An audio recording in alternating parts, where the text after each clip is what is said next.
আবু বকর সিদ্দিক রাদিয়াল্লাহু তাআলা আনহু নামাজ পড়ার জন্য যাই নামাজে গেল। ইমামের মুসল্লায় দাঁড়াইয়া আল্লাহু আকবার বলে নিয়ত বেঁধে সূরা পড়ে শুরু করলো, আলহামদুলিল্লাহি রাব্বিল আলামিন আর রহমানির রহিম মালিকি ইয়াউমিদ্দিন ইয়্যাকা না'বুদু ওয়া ইয়্যাকা নাস্তাঈন ইহদিনাস সিরাতাল মুস্তাকিম সিরাতাল লাযীনা আন'আমতা আলাইহিম গায়রিল মাগদুবি আলাইহিম ওয়ালাদ-দাল্লিন। তারপরে যখন ফাতিহা পড়ে যখন সূরা মিলাচ্ছে, এই মুহূর্তে আমার নবীজি পিছন দিক দিয়ে মসজিদে প্রবেশ করতেছে। সুবহানাল্লাহ।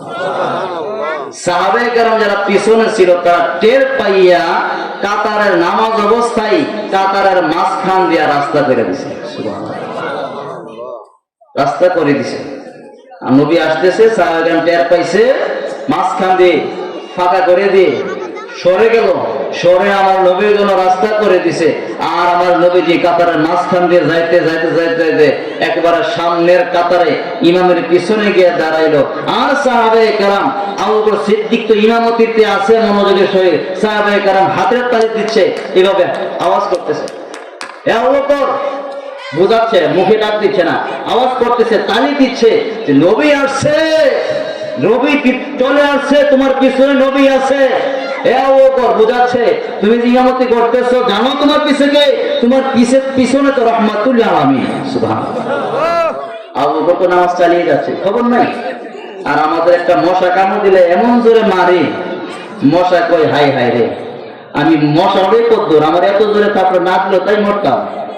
এর তাপরের আওয়াজে আর কয়েকজনে নামাজের ডিস্টার্ব হয়, এমন মুসল্লি আছে না নাই? আছে। আবু বকর সিদ্দিক জোরে জোরে হাতের তালি দাও করে খবর নাই। আর এখন আমি করতে মুসল্লি আছে, আমার নামাজে খায় উপরের দিকে দেখি ঘড়ির টাইমটা ঠিক আছে, পিছনের লোকটা কি করতেছে, মাঝে মাঝে হাত ডান হাত ছাইরা আবার নিয়ত বানতেছে, এমনও আছে না নাই? আমরা এলাকায় মনে হয় নাই।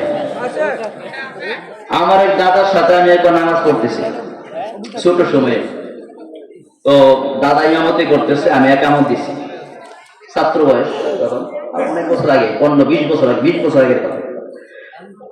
নামাজ পড়তেছে, সূরার পর অবস্থায় আলহামদুলিল্লাহি রাব্বিল আলামিন শেষ করছে, আলাম তারা পড়তেছে, আলাম তারা কাইফা ফাআলা রাব্বুকা বিআসহাবিল ফিল, পাশে দিয়ে একটা মোরগ হাঁটতেছে। তো আলহামদুলিল্লাহ আলাম তারা কাইফা ফাআলা রাব্বুকা বিআসহাবিল ফিল,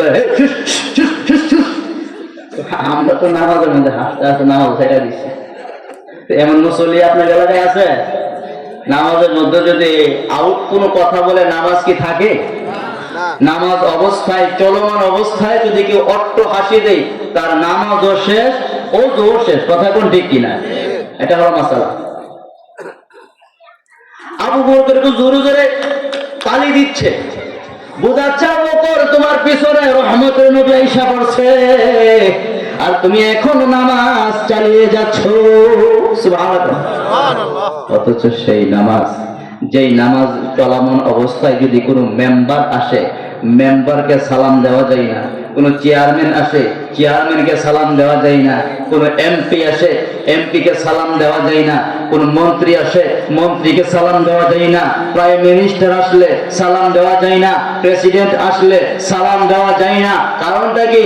নামাজের মধ্যে অন্যকে সালাম দিলে নামাজ ভেঙে যাবে, নামাজ আর নামাজ থাকে না।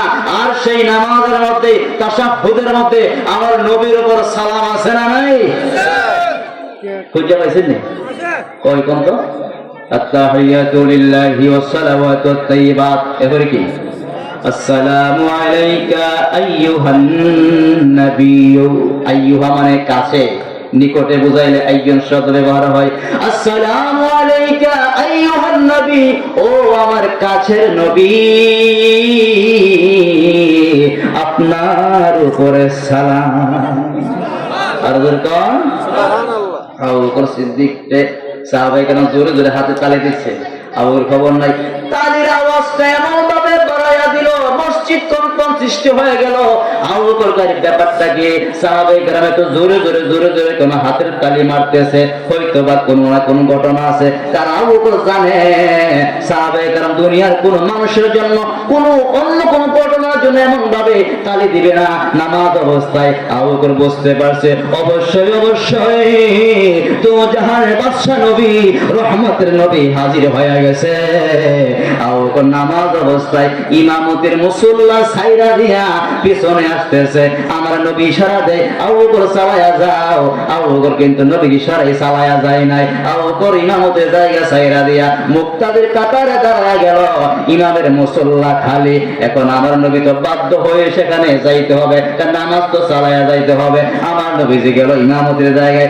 আবু বকরের নামাজের পর থেকে বাকি নামাজটা নামাজ না সাইরা দিয়া এই অবস্থায় আমার নবীজি বাকি নামাজটা চালাইয়া সালাম ফিরাইয়া নিল।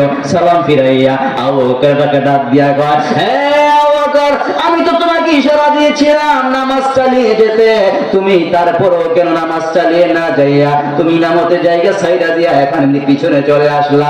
এবার আবু বকর ডাক দেয়, ইয়া রাসূলুল্লাহ, ইয়া হাবিবাল্লাহ, নবীজি